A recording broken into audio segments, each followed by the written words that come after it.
Head inimesed, seoses riikliku eriolukorraga on meie kõigi elu nii mõneski mõttes pea peale pööratud.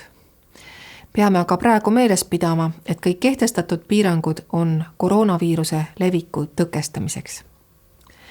Seoses sellega soovin anda edasi meie kõigi jaoks olulisi sõnumeid rahvastikuministri valdkonnast. Tänases eriolukorras on vaja mõelda sellele, kuidas riik oma kodanikega vajadusel ühendust saab. Rahvastikuregistris olevad elukoha andmed on mõistlik üle kontrollida ja vajadusel parandada. Eriti puudutab see lisa-aadresse juhul, kui elatakse mitmes kohas. Rahvastikuregistri andmed on aluseks politseiametnikele inimestega kontakti võtmisel. Näiteks Valga-Valka ülene piiriliiklus ning saarte ja mandrivaheline liikumine põhineb rahvastikuregistri andmetel. Saartele lastakse ainult seal elavaid inimesi.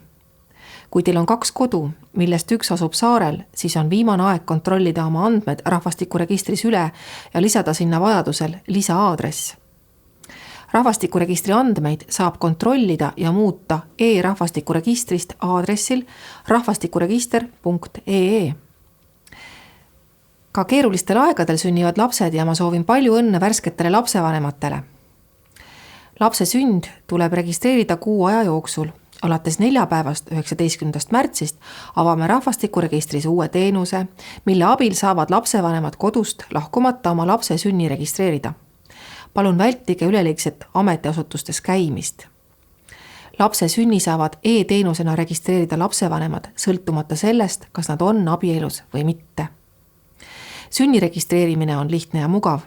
Praeguses koroonaviiruse leviku olukorras aga ka tungivalt soovitatav. Hoiame meie kõige väiksemaid. Kasutage palun maksimaalseid olemasolevaid e-teenuseid. Toimingud, mida saab edasi lükata, näiteks selline on ka lahutuse avalduse sisseviimine, mis peab toimuma 2 ja koha peal, palun edasi lükata. Abielude registreerimisel ja matuste korraldamisel palume mõistvat suhtumist ja korraldada need võimalikult väikeses osalejate ringis, sest suured pulmapeod ja teised tähtsad perekondlikud üritused saab ja tulebki edasi lükata. Perekonnaseisuasutustes juba eelnevalt kokku lepitud abielu registreerimiste korral tuleks võtta asutusega ühendust ja uurida kehtestatud piiranguid.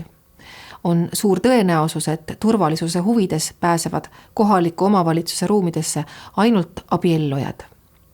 Ja rääkides ärasaatmistest, siis on oluline märkida, et välismaalt tulevatele matuselistele saab erandkorras viisat taotleda Eesti välisesindustest.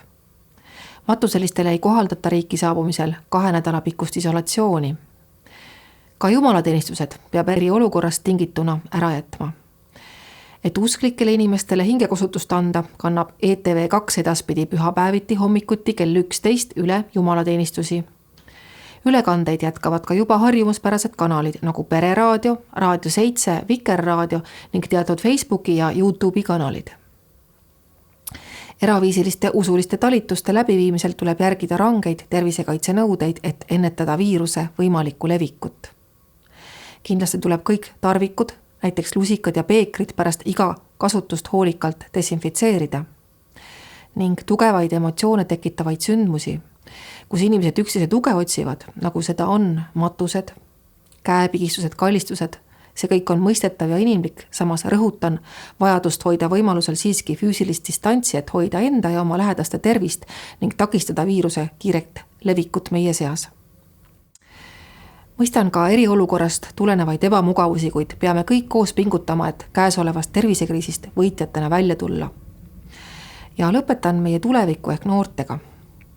Tänaseks on selgunud, et noortel on koduõppele suunamisel tekkinud palju vaba aega ning nad kipuvad vaatamata soovitustele siiski kodust välja ja juba on toime pandud ka esimesi korrarikkumisi. Ma palun lapsevanematel siinkohal oma lastele üle korrata, et nakkuse leviku vältimiseks ei tohi koguneda, vaid tuleb püsida kodus. Selleks, et noorte vaba aega sisustada, pakub aga alates teisipäevast ETV2 lastele ja noortele täiendatud programmi ja ajaviitena loomulikult saab kasutada kõik erinevaid digilahendusi ja mänge, koos perega looduses käia või lugeda. Kasutagem siis praegust olukorda puhkamiseks ja pere keskel aja veetmiseks. Soovin meile kõigile kiiret ja edukat kriisist välja tulemist. Koos oleme tugevad, hoiame üksteist ja tugevat tervist!